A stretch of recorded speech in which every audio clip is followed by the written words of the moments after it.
Hai semua, hari ini saya mau bahas satu artikel jurnal yang menarik karena mengangkat satu isu yang saya kira sangat krusial, yaitu mengenai polarisasi politik dan hubungannya dengan sosial media.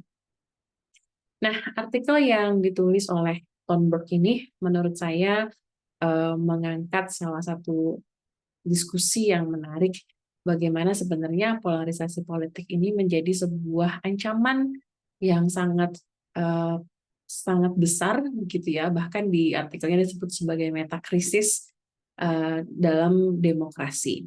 Di sini disebutkan contohnya dari Amerika, misalnya di Amerika bahkan sudah sering terjadi perang saudara begitu ya, karena disebabkan oleh sosial media dan bagaimana polarisasi politik ini justru menjadi ancaman yang jauh lebih krusial dan jauh lebih destruktif sehingga tidak ada begitu tidak ada banyak atensi atau perhatian untuk menyelesaikan krisis-krisis yang lain seperti perubahan iklim ataupun isu mengenai ketimpangan ekonomi dan sosial.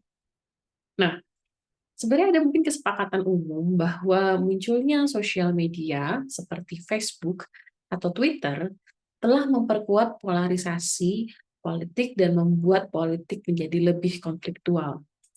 Namun, sampai saat ini masih banyak perdebatan mengenai mekanismenya. Bagaimana sosial media bisa menyebabkan polarisasi politik? Nah, dalam artikel jurnal ini, menurut saya, Thornburg berusaha merespons pertanyaan tersebut dengan dengan mencoba menginvestigasi apa ya kira-kira yang menyebabkan polarisasi politik dalam sosial media itu bisa terjadi dan bahkan mempengaruhi konflik di dunia nyata gitu. Nah, sebelumnya mungkin kita sering mendengar kata echo chambering gitu ya, atau ruang gema dalam bahasa Indonesianya. Nah, selama bertahun-tahun penjelasan dominan mengenai polarisasi politik dalam sosial media ini adalah echo chambering atau bisa disebut sebagai ruang gema atau gelembung filter. Nah, menurut ide atau konsep dari echo chambering ini, media digital memungkinkan kita untuk mengisolasi diri dalam kelompok dengan orang-orang yang sepemahaman atau sepemikiran dengan kita, sehingga kita bisa memilih untuk mengisolasi, kalau bahasa sosial medianya unfollow, mute gitu ya, unfriend orang-orang yang memiliki pandangan yang berbeda dengan kita. Nah, itu konsep yang echo chambering yang berusaha menerangkan mengapa seolah-olah di sosial media atau di politik belakangan ini polarisasi semakin meningkat. Karena eh, kalau echo chambering itu menjadi mekanisme yang membuat kita bisa memilih gitu ya, memilih siapa yang mau kita follow, siap informasi-informasi apa yang mau kita terima, dan kalau menurut konsep teori konsep echo chambering ini, manusia cenderung memilih orang atau memilih informasi yang sama dengan pemikirannya, sehingga ketika dia mendapatkan informasi yang sepemikiran, itu akan semakin menebalkan pendiriannya, menebalkan pemikirannya. Nah, namun dalam penelitiannya, Thornburg berusaha untuk melihat secara empiris apa ya contoh atau bentuk dari echo chambering ini. Nah, masalahnya menurut Thornburg, menurut dia tidak menemukan bukti evidence gitu ya atau empiris dari ruang gema ini. Bahkan kebanyakan studi menunjukkan bahwa media sosial itu justru ditandai dengan lebih banyaknya interaksi antara orang yang berbeda pemikiran. Banyak interaksi di luar jaringan lokal. Artinya, kalau menurut penelitian Thornburg, selama ini yang terjadi bukan semakin banyak orang yang mengisolasi diri, tapi justru banyak interaksi antara orang-orang yang beda pemahaman, itu mereka justru saling berinteraksi. Dan yang menariknya, yang Thornburg temukan adalah interaksi ini tidak hanya terjadi di level lokal, tapi beyond lokal, di level nasional, bahkan global. Artinya, kita gitu ya, banyak aktor-aktor di sosial media, pengguna sosial media itu berinteraksi dengan orang-orang yang beda pemikiran gitu ya, beda pandangan dengan orang-orang di luar daerahnya, mungkin di luar negeri atau di luar kota yang bahkan mereka tidak tahu itu siapa, orangnya siapa.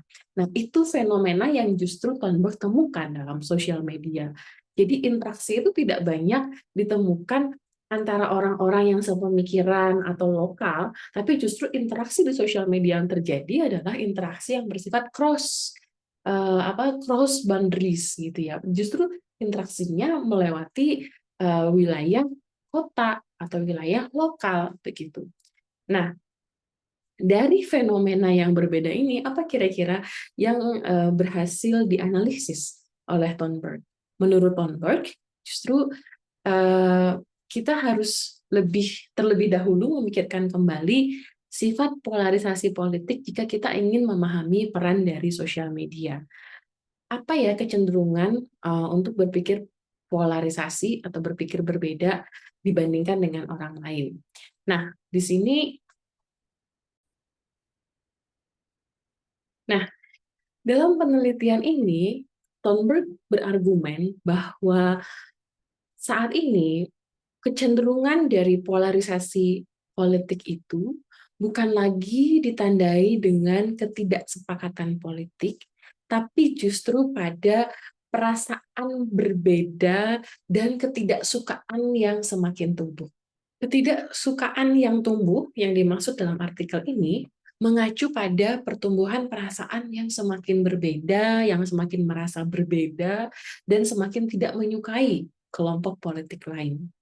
Ketidaksukaan semacam ini bukan didasarkan pada perbedaan opini politik semata, tapi menurut artikel ini, ketidaksukaan ini lebih pada perasaan afeksi emosional dari perbedaan identitas dan rasa tidak suka. Nah, hal ini disebut sebagai polarisasi identitas, di mana kelompok-kelompok politik menjadi semakin merasa berbeda dan berlawanan satu sama lain hingga ke arah yang lebih ekstrim. Dalam artikel ini disebutkan salah satu konsep yang disebut sebagai sorting, gitu ya. Proses numbuhnya ketidaksukaan ini disebut sebagai sorting yang turut mempengaruhi polarisasi politik. Sorting ini mengacu pada proses di mana orang-orang itu cenderung berkumpul dan berinteraksi, bergaul dengan orang-orang yang punya kesamaan identitas, kesamaan nilai, dan juga kesamaan pandangan-pandangan politik. Nah, ketika proses ini terjadi di dalam kelompok politik, polarisasi identitas ini dapat terjadi dan kelompok-kelompok tersebut menjadi semakin tidak suka satu sama lain. Nah, yang menarik adalah lalu apa perannya media sosial terhadap proses sorting ini, terhadap proses polarisasi sosial ini? Yang terjadi di media sosial adalah adanya ekspansi skala konflik atau perbedaan yang lebih luas antara individu di satu tempat, di satu daerah lokal, dengan individu lain di daerah lain yang bahkan tidak saling kenal. Nah, kalau misalnya kita bayangkan gitu ya, kalau teman-teman punya pandangan yang berbeda dengan teman sekelas atau dengan keluarga yang kita masih sering ketemu atau di satu daerah yang kita masih saling mengenal, biasanya yang terjadi adalah kalau kita beda pendapat tapi kita saling kenal, pasti jatuhnya nggak berantem-berantem banget. Paling mungkin oke, kita beda pendapat masalah capres, misalnya masalah politik, kamu pilih A, aku pilih B, tapi misalnya kita masih satu keluarga, kita masih satu angkatan, kita masih misalnya punya identitas-identitas lain yang kita bagi bersama, dan itu membuat kita tidak begitu membenci orangnya. Bukan berarti pilihan politikmu beda, aku nggak mau lagi ketemu dengan. Itu kalau konfliknya terjadi secara lokal. Tapi yang terjadi di media sosial itu justru kita berkonflik dengan orang jauh yang tidak kita kenal, Bahkan kita tidak tahu kehidupannya seperti apa, latar belakangnya seperti apa, yang kita hanya tahu adalah aktivitas dia di media sosial.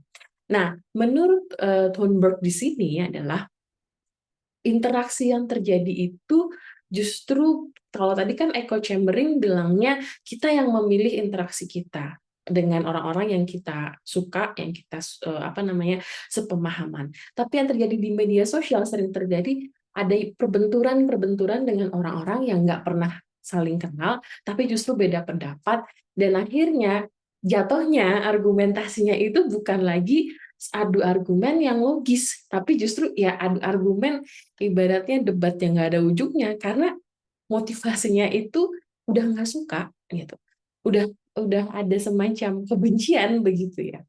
Nah, menurut artikel ini itu kira-kira peranan media sosial, bagaimana media sosial mempengaruhi ketidaksukaan yang tumbuh, terutama ketika media sosial ini menghubungkan orang-orang dari berbagai wilayah dan latar belakang. Di mana awalnya orang-orang tidak saling kenal, tapi karena sosial media mereka merasa saling mengenal dengan melihat track record sosial medianya masing-masing, postingan tweetnya, postingan IG-nya, seolah mereka jadi tahu profil orangnya seperti apa, dan justru semakin intens perdebatannya. Perdebatan yang terjadi bukan lagi perdebatan logis, tapi menjadi perdebatan berbasis ketidaksukaan.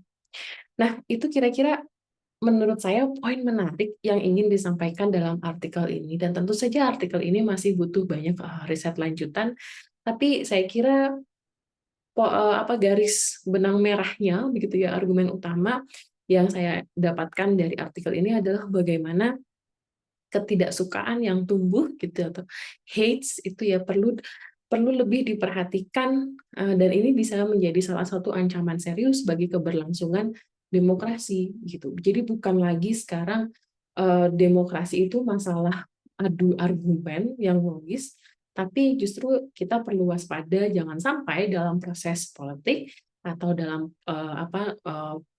berbagai praktek-praktek adu politik begitu, jangan sampai terjadi ketidaksukaan yang tumbuh gara-gara media sosial ini. Mungkin sekian video saya hari ini, sampai jumpa di video berikutnya.